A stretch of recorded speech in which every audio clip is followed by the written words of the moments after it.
நீங்க சொல்றீங்க திமுகவோட தேர்தல் அறிக்கை மாதிரி அதிமுக கொடுக்குதுன்னு. நாங்க சொல்றோம் 10 வருட காலம் அம்மாவின் ஆட்சியில் எந்தெந்த திட்டங்கள் எல்லாம் அமல்படுத்தப்பட்டதோ அதனுடைய தொடர்ச்சியை தான் சிறிது எல்லாமே இல்ல.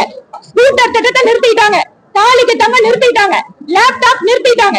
இந்த மாதிரி எதெல்லாம் மக்களுக்கு பெண்களுக்கு நன்மை செய்யற திட்டங்கள் எல்லாம் அதிமுகவினுடைய திட்டங்களை நிறுத்திவிட்டு இவர்கள் ஏதோ புதிதாக செய்வது போல ஒரு நாடகத்தை நடத்தினார்கள். அதனால இது வெர்ஷன் 2 அல்ல.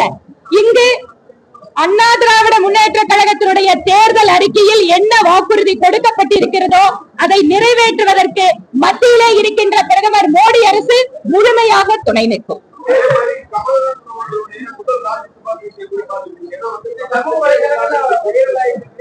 சமூக வலைதளங்கள் என்ன வைரல் ஆகுது? யாருக்காவது எல்லாம் புரிஞ்சுதா?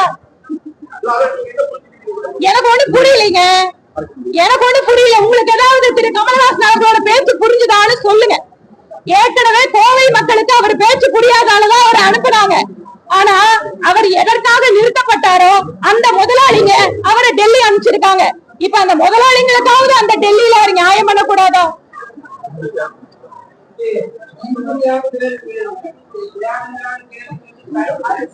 ஐயா ஐயா, பத்திரிகையாளர்களை தொந்தரவு பண்ணாதீங்க.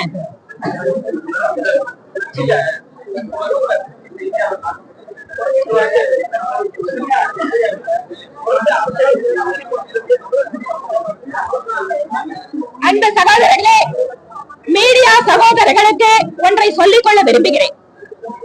இத்தனை நாள் பெண்களுக்கு எதிரான குற்றங்கள், பட்டியலின மக்களுக்கு எதிரான குற்றங்கள், சமுதாயத்திலே பல்வேறு நிலைகள் இருக்கக்கூடிய செல்வாக்கு மிக்க நபர்களுக்கு கூட எதிரான குற்றங்கள் தமிழகத்தில் அதிகரித்து வந்தது போக இப்போது மீடியா நண்பர்களையும் தாக்கக்கூடிய அளவிற்கு திராவிட மாடல் அரசு இப்போது அந்த மாதிரி ரவுடிகளுக்கு, திமுக அரசாங்கத்தினுடைய எம்எல்ஏக்களுக்கு, மந்திரிகளுக்கு உறுதுணையாக இருந்து கொண்டிருக்கிறது.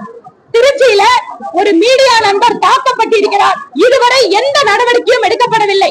இதனோட வீடியோ நேத்துல இருந்து போயிட்டு இருக்கு. தமிழக அரசுக்கு தெரியாதா? தமிழக முதல்வர் கனவு கேட்கிறீங்களே, எங்களுக்கு ஒரு கனவு உண்டு. எங்களுடைய மீடியா நண்பர்களை எந்த அதிகார வர்க்கமும் அச்சுறுத்தாமல் செய்தி சேகரிப்பதற்கு அவர்களுக்கும் ஒரு கனவு உண்டு.